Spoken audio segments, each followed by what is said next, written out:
Asal-usul Banyumas. Kabupaten Banyumas merupakan salah satu kabupaten di Jawa Tengah yang memiliki sejarah panjang. Banyumas sudah menjadi kabupaten sejak awal didirikan, serta menjadi saksi kejayaan beberapa kerajaan di tanah Jawa. Sejarah tentang perkembangan Kabupaten Banyumas pun tercatat dalam beberapa babat, seperti Babat Pasir dan Babat Banyumas. Sementara Babat Banyumas sendiri memiliki beberapa versi, mulai dari versi Kalibening, Mertadirejan, Jayawinata, Adimulya, Wiryaatmajan, hingga Danurejan. Sebelum dikenal sebagai Banyumas, wilayah ini dulu dikenal dengan beberapa nama seperti Selarong dan Wirosobo. Selarong sendiri diyakini berasal dari dua kata, yaitu Saila yang artinya gunung, dan Rong yang artinya celah.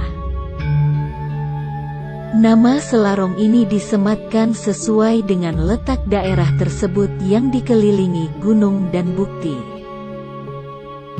Merujuk pada primbon Jawa, daerah yang dikelilingi gunung dan bukit ini disebut dengan Sangsang Buwana atau Kawuwa Katubing Kala.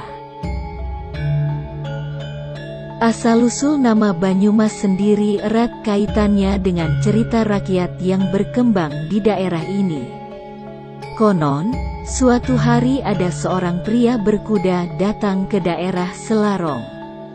Namun tindak tanduk pria ini mencurigakan masyarakat, sehingga prajurit praja daerah itu menangkap pria tersebut dan menjebloskannya ke penjara. Beberapa waktu kemudian, daerah Selarong dilanda kemarau panjang. Sumur dan mata air yang ada mengering. Kondisi itu menyulitkan masyarakat. Mereka hampir putus asa untuk mendapatkan air untuk kebutuhan sehari-hari. Namun tanpa disangka, saat pria asing tadi dikeluarkan dari penjara, muncul awan tebal di langit Selarong. Beberapa saat kemudian hujan pun turun.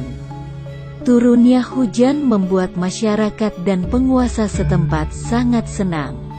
Masyarakat yang sudah lama tidak menemui air seakan menemukan perhiasan emas dengan turunnya air hujan ini.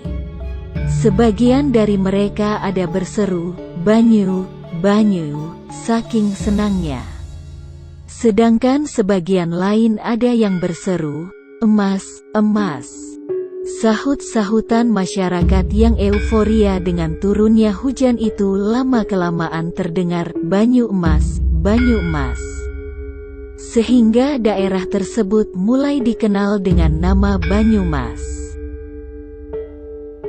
Adapun pemerintahan lokal di Banyumas sendiri sudah berdiri sejak zaman Majapahit, dengan penguasa yang terkenal yaitu Adipati Wirosobo Margo Utomo.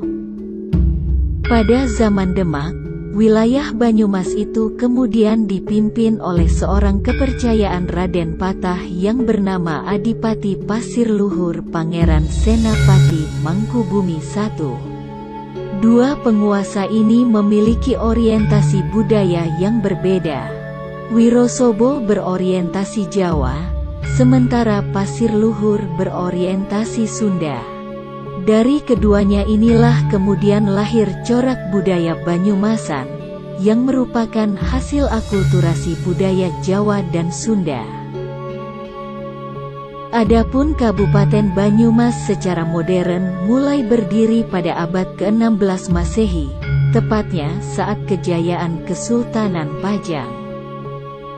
Saat itu, terjadi kesalahpahaman antara Sultan Hadiwijaya Raja Pajang dengan Adipati Wirosobo ke-6 dari Wirosobo. Kesalahpahaman itu menyebabkan Adipati Wirosobo meninggal dunia. Sultan yang merasa bersalah akhirnya memanggil keturunan Adipati Wirosobo. Namun panggilan itu tidak kunjung dijawab, karena para keturunan Adipati Wirosobo merasa takut akan dicelakakan. Hingga kemudian salah seorang menantu Adipati Wirosobo yang bernama Raden Djoko Kahiman pun memberanikan diri menghadap ke Pajang.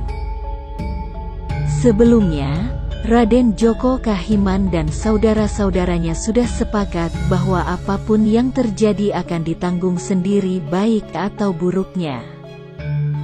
Sesampainya di Pajang, Djoko Kahiman justru mendapat sambutan hangat dari Sultan Hadiwijaya.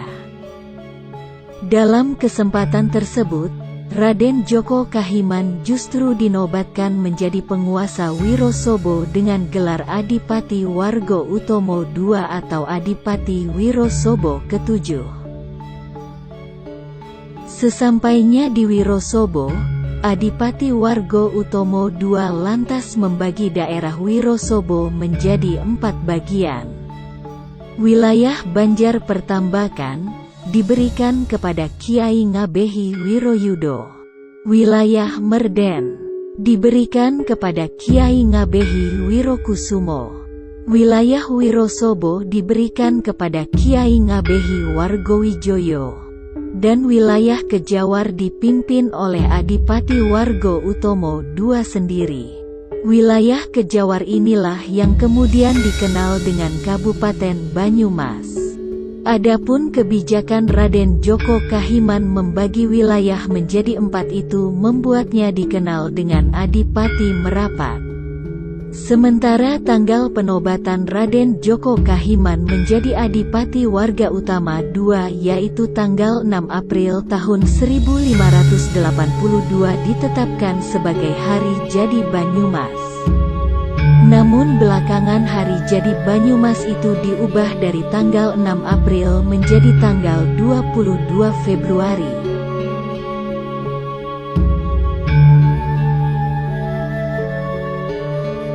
Demikian sejarah Banyumas, semoga bermanfaat. Jangan lupa kunjungi channel YouTube Kang Makin untuk mengetahui sejarah cerita legenda Tanah Jawa dan belajar pidato bahasa Jawa sederhana.